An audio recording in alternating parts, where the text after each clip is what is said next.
Bonjour, je suis Laetitia Lévy et je voudrais vous parler d'un livre de Byron Katie que j'ai lu 2 fois, j'en suis à ma 3e lecture. Il m'a profondément marqué et choqué à ma première lecture.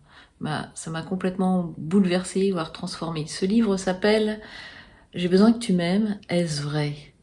Alors il est aux éditions Guy Trédaniel, malheureusement il est en rupture, vous pouvez vous le procurer sur liseuse. Donc j'ai besoin que tu m'aimes, est-ce vrai ? Ce livre m'a amené à me regarder en profondeur et à regarder comment je suis, comment je me comporte dans une relation amoureuse.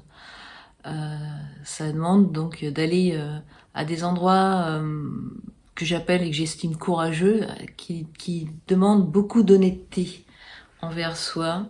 Donc il y a des fondamentaux qui sont complètement revus, des croyances qui sont déracinées et on va investiguer donc toujours de la même façon les pensées, toutes les pensées qu'on a sur l'autre, sur soi, dans la relation, sur l'amour. Et c'est un travail qui est très... Ce livre est un outil très puissant, surprenant. Elle nous fait découvrir qu'est-ce qu'on met en place pour séduire, pour avoir besoin d'approbation, de considération. Qu'est-ce qu'on met en place dans la manipulation? Qu'est-ce qu'on met en place dans les attentes? Est-ce que c'est vrai? Est-ce que c'est juste? Enfin, c'est très riche. Ce livre est un outil très puissant pour vivre une relation autrement. Elle fournit beaucoup d'exercices pratiques, beaucoup de questionnements. Dans ce livre, bien sûr, il y a la notion de dans quel type d'affaires je me trouve, si je me trouve dans mes affaires ou dans les affaires de l'autre, qui est constamment abordée, bien entendu.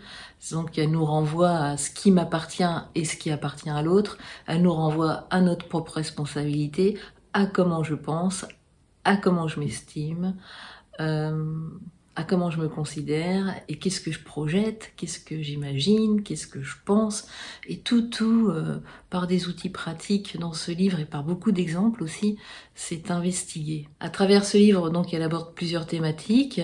Il y a donc ça commence par croyez-vous ce que vous pensez, mettre en doute ses pensées sur l'amour, en quête d'approbation, tomber amoureux, la personnalité n'aime pas, elle veut quelque chose. Le chapitre 6, par exemple, c'est l'atelier sur l'amour. Il y a des exemples, donc les demandes de ma femme, j'ai besoin qu'il me comprenne, on ne peut pas m'aimer. Tout ceci, ce sont des exemples qui sont investigués. Le chapitre 7, c'est sur si mon partenaire a des défauts. Le chapitre 10, par exemple, qu'est-ce qu'on ne peut pas aimer? Serait-ce vous? Vivre dans l'amour, etc. C'est un livre vraiment puissant à s'offrir. Elle propose aussi donc de faire des feuilles de travail sur soi, sur son partenaire.